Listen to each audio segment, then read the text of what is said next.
एक बार की बात है, भगवान बुद्ध अपने शिष्यों के साथ नगर नगर जाकर उपदेश दे रहे थे। एक दिन वे एक छोटे से गांव में पहुंचे।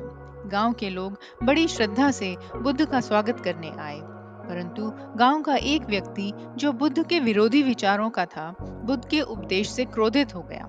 उसने बुद्ध से कहा, तुम व्यर्थ ही लोगों को बहका रहे हो, तुम्हारे उपदेश खोखले हैं, तुम्हें यहाँ से चले जाना चाहिए। बुद्ध शांत भाव से उसे देखते रहे। उस व्यक्ति ने और भी कटु शब्द कहे, लेकिन बुद्ध का धैर्य नहीं टूटा। वे शांत और निर्विकार खड़े रहे। तब उस व्यक्ति ने आश्चर्य से पूछा, मैं तुम्हें इतने अपशब्द कह रहा हूँ और तुम चुप क्यों हो? तुम्हें क्रोध क्यों नहीं आता? बुद्ध ने मुस्कुराते हुए कहा, मान लो कि किसी ने तुम्हें कोई उपहार देना चाहा, पर तुमने वह उपहार स्वीकार नहीं किया। उस उपहार का स्वामी कौन रहेगा? वह व्यक्ति बोला, यदि मैं स्वीकार नहीं करूं, तो वह उपहार उसी का रहेगा जिसने दिया है।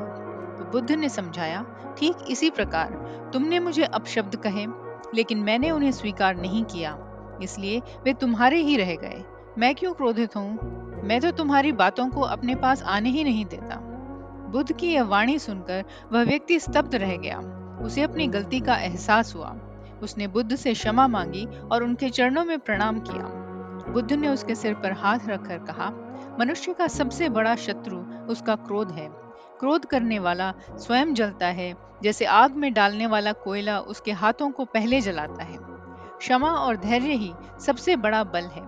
यदि तुम्हारा मन शांत और निर्मल होगा, तो कोई भी तुम्हें दुख नहीं पहुंचा सकता। बुद्ध के वचनों ने उस व्यक्ति का हृदय परिवर्तित कर दिया। उसने अपनी कटुता त्याग दी और भगवान बुद्ध का शिष्य बन गया। गांव के अन्य लोग भी इस घटना से प्रभावित हुए और उन्होंने बुद्ध के उपदेशों को अपनाया। यह कहानी हमें सिखाती है कि क्रोध का उत्तर क्रोध से नहीं, बल्कि धैर्य और क्षमा से देना चाहिए। जब हम अपशब्दों को स्वीकार ही नहीं करते, तो वे हमें चोट नहीं पहुंचा सकते। हमारी शांति और धैर्य से न केवल हमारा मन निर्मल रहता है, बल्कि दूसरों को भी सही मार्ग पर लाया जा सकता है। आप देख रहे हैं सुनो और सुनते ही रहो। हमारा चैनल पुरातन ग्रंथों को सरल भाषा में आप तक पहुंचाने का एक प्रयास है। कृपया चैनल को सब्सक्राइब कीजिए और हमारे साथ जुड़िए। हम हिंदू धर्म ग्रंथों, साहित्य और इतिहास में से प्रेरणादायक कथाएं आपके लिए लाते रहते हैं।